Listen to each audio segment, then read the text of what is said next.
Okay, hello everyone. Ang lecture natin ngayon tungkol sa social psychology. Let me share my slide.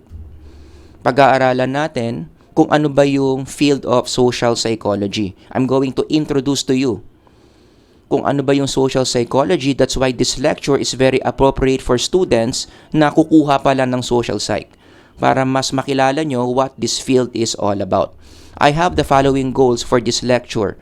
Number 1, syempre i-define natin anong ibig sabihin ng social psychology. And number 2, pag-uusapan natin ano ba yung kahalagahan, the importance, why a psych major should study social psychology. Para mas ma-appreciate ninyo yung field ng social psych, dapat makita ninyo yung kahalagahan, yung kagandahan ng social psychology. So we will do that under number 2. Let's start with number 1. Let's define what social psychology is. In a typical course syllabus na nagtuturo ng social psychology, ito yung nakasulat. I just want you to focus on the red words. Ano raw ang social psychology? We study how people think about, influence, and relate to each other. Pinag-aaralan natin kung paano mag-isip ang mga tao, kung paano mag-interconnect ang mga tao sa isa't isa. Kaya nga ang social psychology, ang isang premise dito is other people exist. And the presence of other people in social psychology, we study how their presence affect our everyday life. Mas maganda yung definition coming from the APA website. Punta kayo sa online dictionary, i-type ninyo social psychology, ito ang definition nila. Ginamit nila yung definition ni Gordon Allport, who was a very popular social psychologist. The study of how an individual's thoughts, feelings, and actions are affected by the actual, imagined, or symbolically represented presence of other people. Again, you see those words, presence of others. Ang assumption sa social psychology, may presence ng ibang tao. Ano ang epekto sa human psyche ng presence ng ibang tao? That's what social psychology is. Or in a more popular language, para mas simple intindihin, social psychology is a field of knowledge within psychology where we study how people influence each other. Yan yung word na common between this definition and that definition, the word influence. Social psychology is the scientific study of influence, which means what? Anong ibig sabihin ng influence? This is your ability to have an impact or to be a factor in other people's thinking and actions. Gaano ka kagaling maka-apekto ng buhay ng ibang tao is your overall influence. And I want to establish in this slide that influence is an ability. Sa Tagalog, isa itong kakayanan, which means some people are good with this, some people are not. Iba-iba tayo ng level ng influential skills. Good news, yung mga tao na mababa ang influential skills, hindi kayo magaling maka-impluensya ng ibang tao. Good news, ang social psychology can teach you how to be better. Kasi nga, yan yung pinaka-social skill na tina-target ng social psychology. We scientifically study how influence works, which hopefully will help you to become a better influencer. Hopefully, for the betterment of the lives of other people. Diyan natin ginagamit yung galing natin sa pag-influence ng ibang tao para tulungan sila kung paano magkaroon ng mas magandang psychological life. In fact, in connection to this, I would say na ito ang lamang ng mga psych majors over the other majors. Ang mga psych majors magagaling na mag-influence ng buhay ng ibang tao because we have scientifically studied how influence works in social psychology. And that gives you power in a way. Sabi nga ni Dalai Lama, real power has to do with one's ability to influence the hearts and minds of others. Which again, hopefully, that power that you get by learning how influence works, ginagamit mo yan to help other people have better psychological life. Now, to be more specific, speaking of influence, ang influence, it flows in two directions. From self, how do we influence other people? And from other people, paano nila nai-impluwensyahan yung self? Yan yung pinag-aaralan in social psychology. Let me give you some examples of these directions of influence, no? I want you to recall the following moments in your life. Number 1, when was the last time you made someone sad? Recall. Nagpalungkot ka ng isang tao. May ginawa ka na ikinalungkot ng isang tao sa buhay mo. Number 2, when was the last time you made someone angry? Nagpagalit ka ng isang tao. Number 3, when was the last time you attempted to cheer someone up? Meron kang kaibigan na nalulungkot, may mga ginawa ka para sumayasaya naman siya. I want you to recall those things that you did for that person.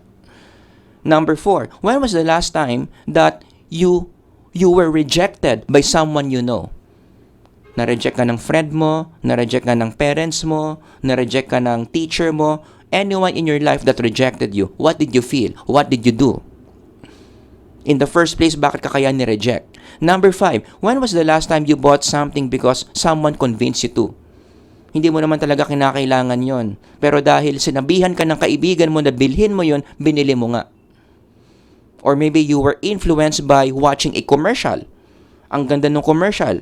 Sa ganda, napabili ka tuloy ng product na binibenta ng commercial kahit hindi mo kailangan.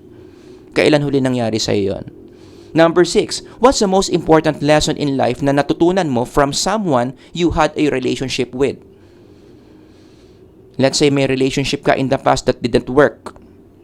Ano ang naituro sa iyo ng ex mo tungkol sa buhay? Anong lesson ang na-realize mo? Yon. Ano ang point ng exercise na to? These different items reflect the truth behind this. Na totoo nga that in our social world, influence travels in 2 ways. Yung numbers 1 to 3, ano yung direction of influence niyan? From self to others. Every time or every day in life, we do something that will influence, that will affect the life of other people. May mga ginagawa ka na may epekto sa nanay mo. May mga ginagawa ka na may epekto sa kaibigan mo. May mga ginagawa ka na may epekto sa mga kaklase mo. 'Di ba? Self to others. While numbers 4 to 6, the green ones, ang direction ng influence dyan is from others to the self. May mga ginagawa yung mga barkada mo na may epekto sa'yo. May ginagawa yung mga parents mo na may epekto sa'yo. May ginagawa yung mga kapatid mo na may epekto sa'yo. From others to self. Yan yung pinag-aaralan natin in social psychology. Alright? Let me give you a bird's eye view. Ano ba yung mga topics that are usually being studied in social psychology? Again, ang common denominator sa mga topics na to, influence. How we affect others and how others affect us. In social psychology, we talk about the social psychology of attraction. How do you make other people like you? Sa Tagalog, paano kanila magugustuhan? Because that ability is used in different social processes in our society. Like for example, ginagamit ang attraction sa love life. Para magkaroon ka ng jowa, ang first step dyan dapat magkagusto muna siya sa'yo. How do you do that? Social psychology teaches you that. Ginagamit ang attraction sa pagbebenta. May binibenta kang bahay, may binibenta kang kondo, may binibenta kang insurance policy. How do you make your client or your customer buy what you are selling? Dapat magustuhan ka niya muna. Ginagamit din niya sa paghahanap ng trabaho. Ini-interview ka. Paano ka ma-hire? Kapag yung mga sinabi mo, dahil sa mga sinabi mo, nagustuhan ka. Nung nag-i-interview sa'yo, most likely you're gonna be hired. Ano yung mga dapat mong sabihin at hindi mo dapat sabihin para ma-hire ka ng nag-i-interview sa'yo? Social psychology teaches you that. And not to mention, the process of attraction is also very important for our mental health. Hindi ko lang nalagay dyan. Abraham Maslow would agree. Anong sabi ni Abraham Maslow? Para gumanda ang mental health mo, dapat meron kang love and belongingness. That's one of the psychological needs in the hierarchy of needs. But do you agree, love and belongingness is not automatic. Hindi yan paggising mo, may love and belongingness ka na. Hindi yan porket marami kang kaibigan, marami kang kinakausap everyday, may love and belongingness ka na. You have to work for that. Ano yung mga dapat mong ginagawa sa mga tao sa paligid mo? Ano yung mga dapat mong sinasabi sa kanila? Ano yung mga hindi mo dapat sinasabi sa kanila for them to accept you as a person? May mga dynamics yan. May mga rules yan. Pinag-aaralan yan again in social psychology of attraction. people will only give you love and belongingness in the first place when they like you. O, di ba? Pinag-aaralan yan in social psychology. Number 2, another topic in social psych is we talk about the social psychology of persuasion, the act of influencing an audience. How do you make other people do things that you like them to do? That's a very important influential skill. Again, ang tawag doon, persuasion. At saan mahalaga yan? Sa politika. We saw this recently in our presidential elections. Diba? If you have been following what's happening in politics during those times in our history, kanya-kanyang pag-persuade ang mga presidential candidates to people to vote for them. Kanya-kanya silang mga strategies. Iba yung strategy ni Ping Lacson, iba pa yung strategy ni Manny Pacquiao, iba yung strategy ni Yorme Isko. Pero para hindi na tayo humaba, pag-usapan lang natin yung top 2. Iba yung strategy ni Lenny, iba rin yung strategy ni BBM. They both persuade people to vote for them. Yun nga lang, it's just that one has to win over the other, and in this case, nanalo si BBM. So the big question now is, ano yung mga ginawa ni BBM during the time of elections na naka-contribute ng malaki kung bakit siya nanalo? Believe it or not, if you analyze the different strategies that BBM used to win the elections, ang dami-daming social psychology doon. Marami mga social psychology principles ang in-apply yung kampo ni BBM that really help him win the elections. At ano yung mga strategy na yon? Ano yung mga psychological theories na ginamit ng mga advisors ni BBM para manalo siya? Pag-aaralan natin yan in the field of social psychology. Number 3, in social psychology, pinag-aaralan din natin yung conformity and obedience. How to make people follow rules. Kasi yung rules na sinusunod ng mga tao, it's a social process that we study in social psychology. And let me tell you, rules are psychologically important. Kaya wag tayong mainis, wag tayong mabad trip kapag ang dami-daming do's and don'ts in the society. Kasi bilang mga social creatures, we really need those rules. It makes us more stable. It makes our behaviors more organized. In fact, pwede mo nga na naman i-relate to sa mental health eh.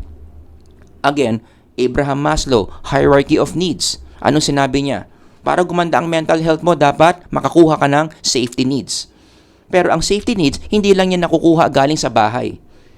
Diba? Kasi sa Gen Psych, laging ganyan ang example. Ano yung safety needs kapag may sarili kang bahay?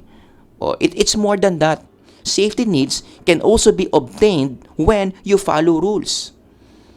How do you feel safe? Paano mo magigain yung sense of safetyness mo kapag sumusunod ka sa rules? Because by following rules, you feel safe. You follow traffic rules, nalalayo ka sa aksidente. 'Di ba? O kaya ang bottom line dito, kapag sumusunod tayo sa mga batas, in a way, gumaganda yung mental health natin because we are able to secure safety needs. And vice versa, kapag ang mga tao hindi marunong sumunod sa rules, lahat ng bawal ginawa, ano nangyayari? Nawawala yung safety needs, napapalitan ng danger. At yung danger na yan, nagiging risk factor yan sa mental health natin. Kaya tumataas yung anxiety natin. Kaya tayo nagwo-worry because we feel we are always in danger. And why do we feel that we are always in danger? Because we are not following rules. I hope you can connect the dots, right? Kaya again, let me establish this. We are creatures of rules. Ang tao ginawa para sumunod sa batas. That's one of the things that human beings are given right after they were created. 'Di ba? Binigyan ka agad sila ng rules. Do this, don't do that. Because it's in our nature to have rules. Magiging psychological unstable tayo kapag wala tayong rules na nasa-sense in our environment. Kaya nga ang law universal eh. Universality of laws. Wala akong alam na society sa mundo na nag-e-exist na walang rules. 'Di ba? If we human beings value freedom so much, then why is it wala pa naka-imbento na society na walang rules, walang batas? Kasi nga it's against our nature na walang batas. We were created for us to create rules and follow rules. In fact, I would even say that how better or how good a society is highly depends on people's overall level of conformity and obedience. Ang mga society na ang mga tao magaling sumunod sa batas, mas maunlad kumpara sa mga societies na ang mga tao puro paglabag sa batas. Maraming mga problemang nangyayari sa society natin na ang pinaka-reason, ang mga tao hindi sumusunod sa rules. 'Di ba Pilipinas pa lang bakit nagkaka-traffic? Bakit ka nabigyan ng fine? Bakit ka naklamp? Naglabas ka patuloy ng 5,000 pesos. Bakit marami na aksidente sa daan? Kasi hindi nga sumusunod sa batas. Ang linaw-linaw na ng batas, huwag magsakay sa gitna. Bawal mag-parking dyan. Huwag kayong tumuwid dyan. Wala. Kabaliktaran pa yung ginagawa, so ano nangyayari? Nagkakaroon ng problema. Nagtatraffic, nagkakaroon ka ng fine, may namamatay, may naaaksidente.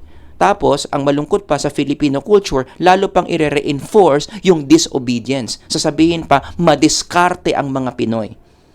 Di ba, when you use the word madiskarte, parang positive pa yan So parang sinasabi mo na, it's good not to follow rules. Di ba? Yan yung pinag-aaralan natin sa social psychology. Para hindi mangyari yung mga yan, para ang mga tao gumaling-galing naman sa pagsunod sa mga rules. Social psychology has something to say. Merong mga psychological factors out there that makes people want to follow rules and that makes people hate to follow rules. Kapag naintindihan natin yung dynamics, what makes people follow rules and what makes people violate rules, then we are in a better place in encouraging people how to follow more. Nagigets ninyo? Isa pang banat in connection to following rules. Diba? Ang Pilipinas is known to be the country na pinakamahaba ang naging lockdown natin. And because of that, ang dami mga damages niyan. Economic damage, social damage, even mental health damage. Ikulong mo ba naman yung mga tao in such a long period of time? Pero ang tanong, bakit ba ang Pilipinas, ang haba-haba ng naging lockdown natin? Of course, there are many factors. Nandyan yung government efficiency, nandyan yung poor leadership among different department of the governments, nandun na tayo.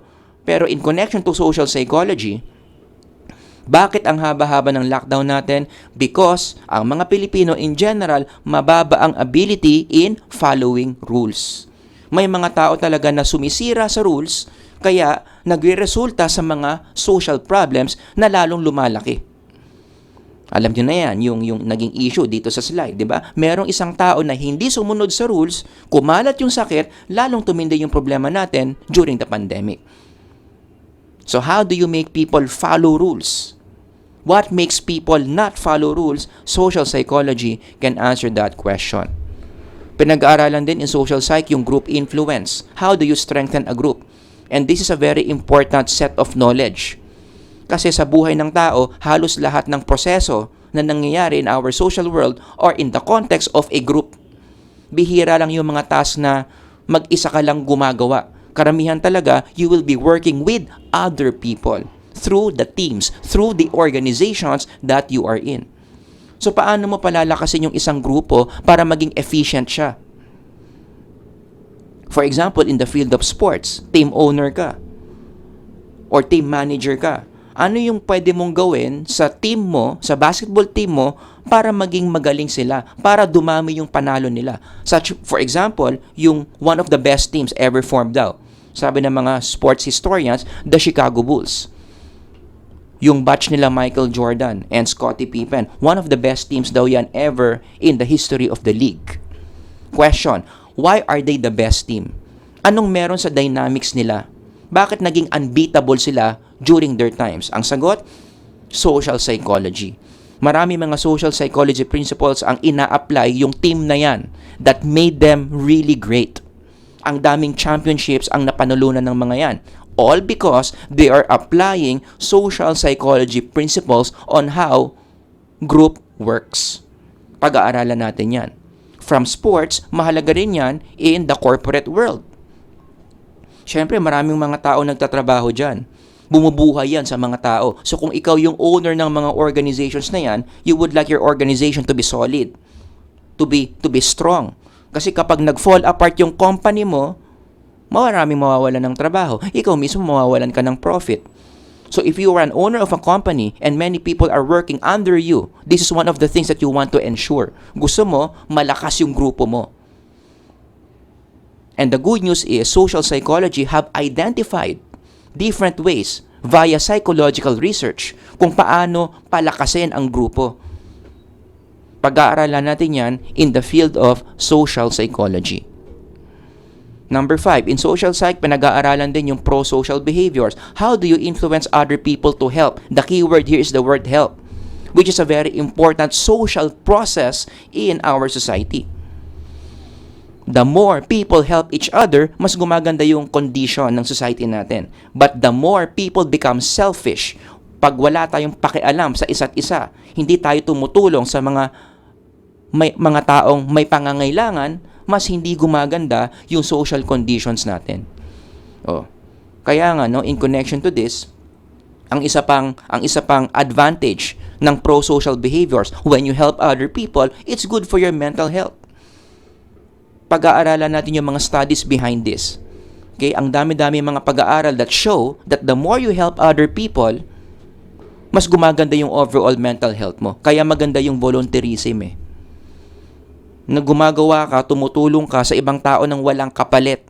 Kasi nga, volunteer ka. Gusto mo lang talagang tumulong. It's good for your mental health. In fact, i-connect mo to sa clinical psychology. Recent studies have shown na pwede mo palang gamitin na alternative treatment for depression yung pagtulong sa ibang tao. So halimbawa, depressed ka. Gusto mong pataasin yung well-being mo. One way to do it, you find someone to help. Maghanap ka ng tao sa paligid mo na may pangangailangan and make some ways on how to meet the needs of those people in need. Studies show, bumababa yung level of depression. Pero, again, yung pagiging pro-social mo, yung desire mo to help other people, hindi naman automatic yan. Dapat merong mga social conditions in the social world that will enable, that will motivate people to help people in need. And social psychology have identified those conditions. Pag-aaralan natin yan in the field of social psychology. And by the way, ang isa pang benefit kapag tumutulong ka sa ibang tao is ikaw mismo nare-refresh. Ako naniniwala ako sa kasabihan na yan A generous will prosper, he who refreshes others will himself be refreshed. Kaya maraming tumutulong sa'yo kasi tinutulungan mo rin sila nung sila yung nangangailangan. I-relate mo rin yan sa golden rule. Do unto others what you want others to do unto you. Di ba? Kaya it's very important talaga na pag-aralan natin how pro-social behaviors work. Mas gumaganda ang buhay the more people help each other out. Pero ano muna yung mga necessary conditions so that someone would want to help other people? Social psychology answers that question. And of course, social psychology also includes the topic on prejudice. Ito naman, hate. The key word here is hate. Why do we hate others? And more importantly, pinag-aaralan sa social psychology, how do we manage, how do we deal with hate? Kasi ang hate, isa talaga itong social behavior na sumisira sa psychological health of people in a society. Right? Like for example, simpleng beauty pageant, nagkakaroon ng mga hates Diba? There was a time may nanalo sa Miss Universe, hindi siya maputi. And Filipinos, dahil hindi tayo nanalo sa Miss Universe, hated the winner. And they have said words like this. Nakikita nyo ba? I-zoom in ko.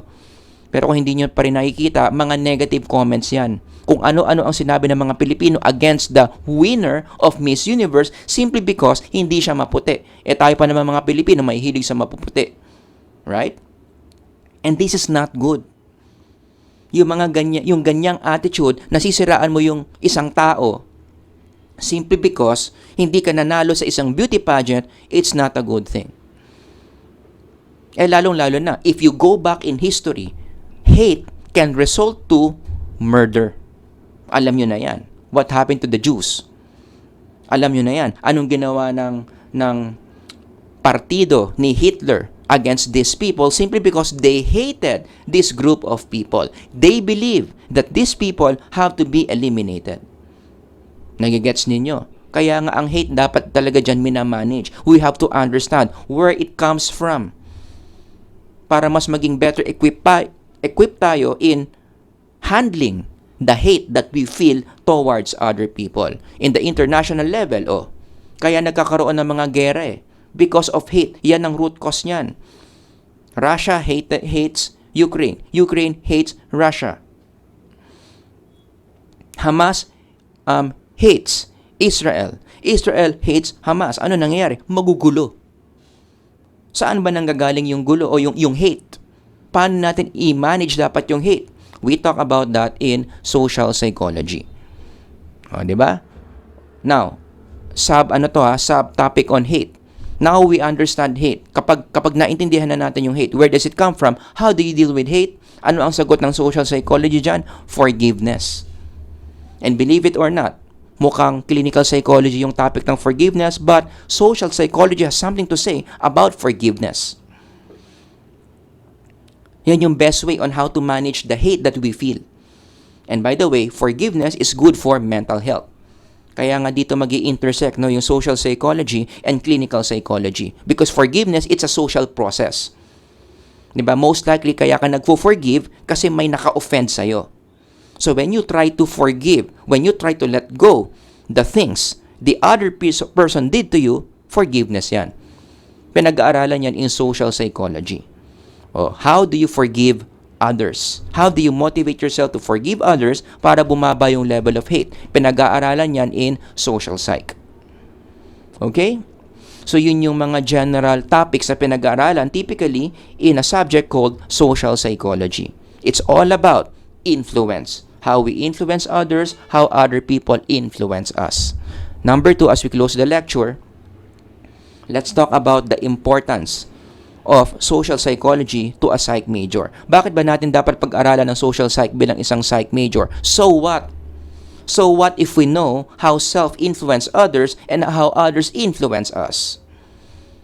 Meron akong 2 answers to the question, so what? Okay? First one, ang benefit kapag naintindihan mo yung influence is you can help people have better lives. Which is the point of being a psych major or being a psychology professional, di ba? Kaya nga tayo nagpunta ng psychology. We want to help.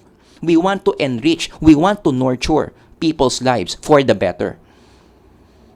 Kapag magaling ka sa social psychology, you know how influence works. Number 1, you can help the rejected and the marginalized people. Pwede mo ngayon silang turuan kung paano gumalaw from being rejected to being accepted.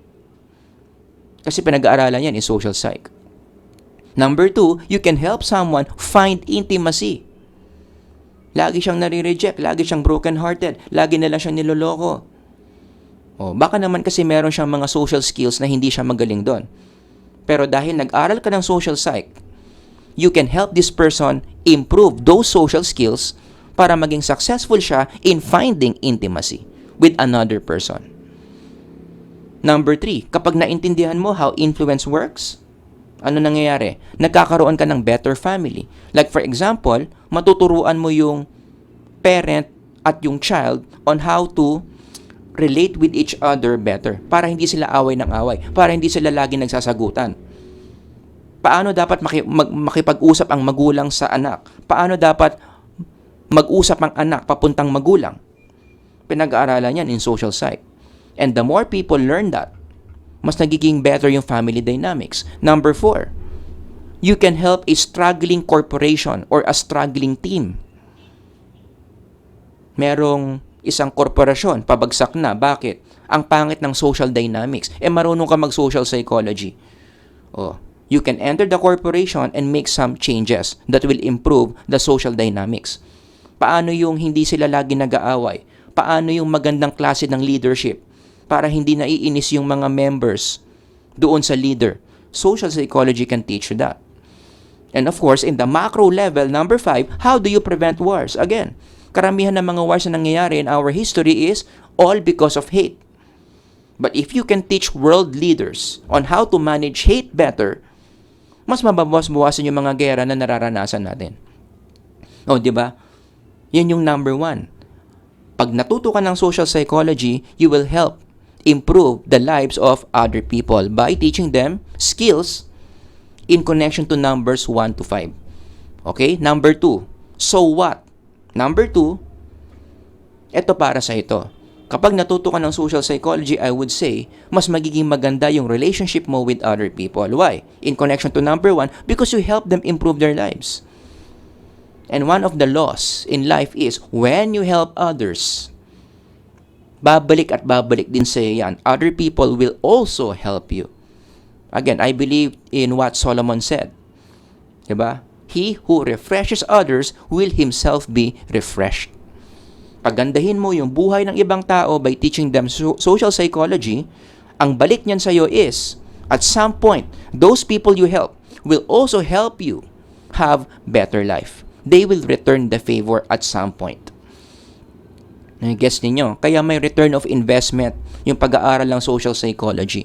The ability to influence people without irritating them is the most profitable skill you can learn. And I agree. Napaka-valuable talaga ng skill that social psychology teaches us. Which is, again, ano yun? What's a social skill? Our ability to influence the lives of other people, hopefully for the better. Alright? So I hope this short introduction in social psychology have increased your excitement para matuto kayo ng subject na to. If you have any other questions that you would like to ask about the field of social psychology, ilagay nyo lang dyan sa comment section. Alright? Sir Howard here. Sana nakatulong tong lecture na to. God bless everyone. Bye-bye.